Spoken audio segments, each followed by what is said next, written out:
Hey guys, you are most of welcome to your online channel.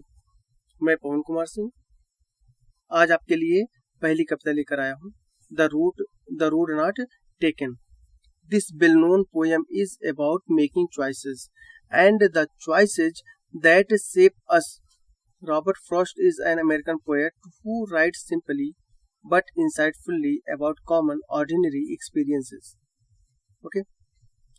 तो यहाँ पे Robert Frost जो कि एक अमेरिकन राइटर है, उनकी ये कविता है. ये कविता उनके अनुभवों के आधार पर लिखी गई है, जिसको उन्होंने सामान्य तरीके से हमारे आपके सामने प्रस्तुत किया है. चलते हैं पहले पैराग्राफ पे.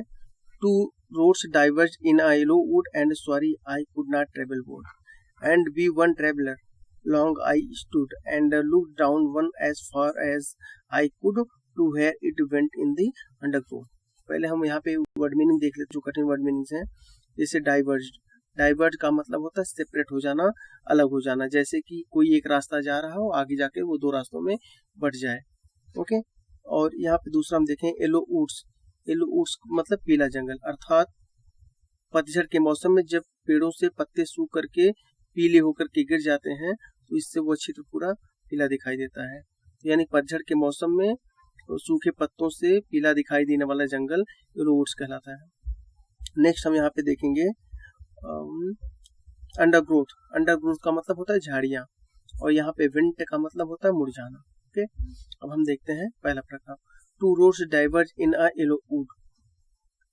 पीले जंगल के पास, चूंकि पीले जंगल मतलब आप समझ गए हैं, पतझड़ के मौसम में सूखे पत्तों से दिखाई देने वाले जंगल. तो कवि बताते हैं कि पीले जंगलों के पास दो रास्ते एक दूसरे से अलग हो जाते हैं. And sorry I could not travel both and be one traveller. क्योंकि मैं एक अकेला यात्री हूँ, इसलिए मैं दोनों ही रास्तों पर एक साथ यात्रा नहीं कर सकता हूँ. And looked down one as far as I could. और वहां से मैं कंफ्यूज हूँ मैं किस रास्ते पर जाऊं, इसलिए काफी देर मैं वहां पर खड़ा होकर के सोचता रहा और उस रास्ते को वहां तक देखता रहा जहां तक कि मैं देख सकता था. To where it went in the undergrowth. और यह रास्ता आगे झाड़ियों के पास से जाकर के मुड़ जाता है और कहीं और आगे चला जाता है जहां मैं नहीं देख सकता हूँ. ये कविता एक्चुअली में ये जो रोड के थ्रू दिखाई गई है, इसका मतलब आपके जीवन के लक्ष्यों से है. आपका कवि मिस्टर रॉबर्ट फ्रॉस्ट कहते हैं कि जीवन में भी ऐसे कई बार अवसर आते हैं जहां पर हमें दो लक्ष्यों में से किसी एक को चुनना होता है, क्योंकि कोई भी व्यक्ति दो लक्ष्यों को एक साथ पूरा नहीं कर सकता है. तो व्यक्ति को जब अपना लक्ष्य चुन रहा हो तो काफी देर तक सोच विचार करना चाहिए, उसके भविष्य के निर्णय के बारे में विचार करना चाहिए, और जब उसके निर्णय कंफर्म हो जाए फिर उन दोनों में से किसी एक को उसे चुनना चाहिए. ओके. चलते हैं सेकंड पैराग्राफ पे. Then took the other just as fair and having perhaps the better claim because it was grassy and wanted wear, though as for that the passing there had warned them really about the same. Okay.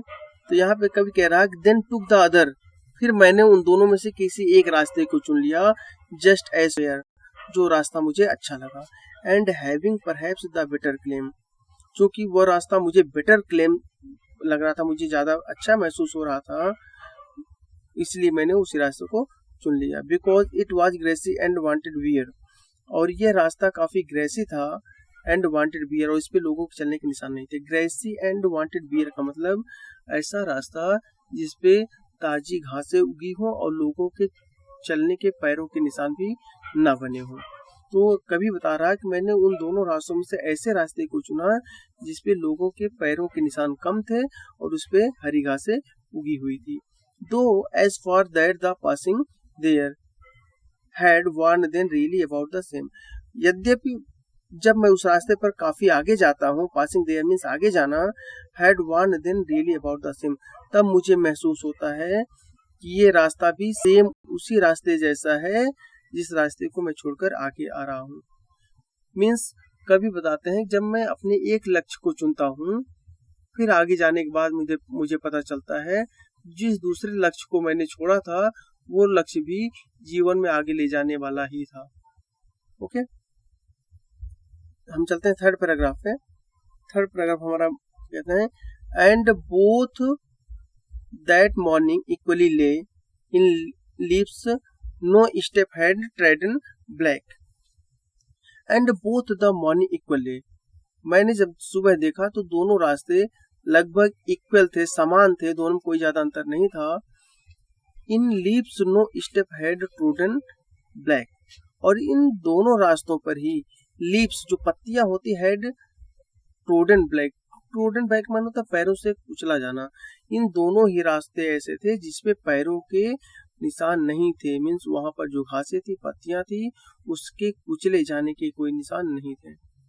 Oh I kept the first for another day, फिर कभी आपके बताते हैं उनमें से एक रास्ते तो मैंने चुन ही लिया था, जो दूसरा रास्ता बच रहा है उस रास्ते पर मैं किसी और दिन सफर करूंगा, यात्रा करूंगा। Yet knowing how way leads to one on to way, यद्यपि यह जानते हुए कि एक रास्ता जो आगे जाता है, I doubt if I should ever come back, हालांकि मुझे यह डाउट था, संदेह था कि मैं वास्तव में इस रास्ते पर कभी लौट के आ पाऊंगा। मीन्स आप भी जानते हैं जब आपको एक लक्ष्य मिल जाता है तो आप दूसरे लक्ष्य की तरफ जल्दी बढ़ना नहीं चाहते हैं, क्योंकि जिंदगी के दो रास्ते दो अलग अलग हिस्सों में लेके जाते हैं। तो वही बता रहे हैं, मुझे ये पता था कि इस रास्ते पर आना मेरे लिए काफी समस्यापूर्ण है, फिर भी मैंने सोचा कि चलो जिंदगी में कभी भी जब भी मुझे मौका मिलेगा मैं इस रास्ते पर सफर करूंगा। नेक्स्ट चलते हैं। I shall be telling this with a shy somewhere ages and ages hence, फिर कभी बता रहे हैं कि somewhere ages and ages hence, जैसे जैसे बहुत उम्र गुजर जाएगी, बहुत समय बीत जाएगा, बहुत समय बीत जाने के बाद I shall be telling this with a sigh, जब मैं ये कहानी किसी को बता रहा हूँगा या बताऊंगा तो मैं काफी साई मीन्स आह भरकर, मीन्स मैं गहरी सांस लेते हुए ये बताऊंगा।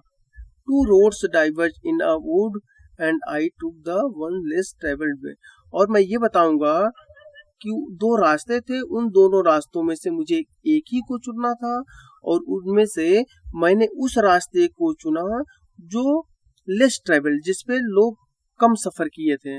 ऐसे रास्तों को मैंने चुना जिसपे लोगों के जाने के निशान बहुत ही कम थे। And that has made all the differences, और मेरे उसी रास्ते के चुनने के तरीके ने मेरे जीवन में बहुत बड़ा अंतर ला दिया। मीन्स जनरली क्या होता है कि अगर हम बगैर सोचे विचारे रास्ते को चुन लेते हैं, अपने लक्ष्य को चुन लेते हैं, तो हम लोगों के सफलता से दूर भी जा सकते हैं। तो कभी बता रहा है कि मैंने सोचा, विचारा और विचार करने के बाद लक्ष्य को चुना, इसलिए मेरा जीवन आज बेहतर है। और इसी वजह से यहाँ पर वो लिख रहा है कि that has made all the differences, और उस एक रास्ते के चुने जाने की वजह से आज मेरा जीवन काफी डिफरेंस है, जीवन में काफी बदलाव है, अंतर है, क्योंकि आज मैं एक महान कवि बन चुका हूँ। अगर मैंने भी साधारण लोगों की तरह रास्ते चुने होते तो शायद मैं भी आज वैसे अनजान लोगों की तरह रह सकता था और जीवन में शायद मैं इतना विकास नहीं कर पाता, इतना नाम और इज्जत नहीं कमा पाता। Thank you.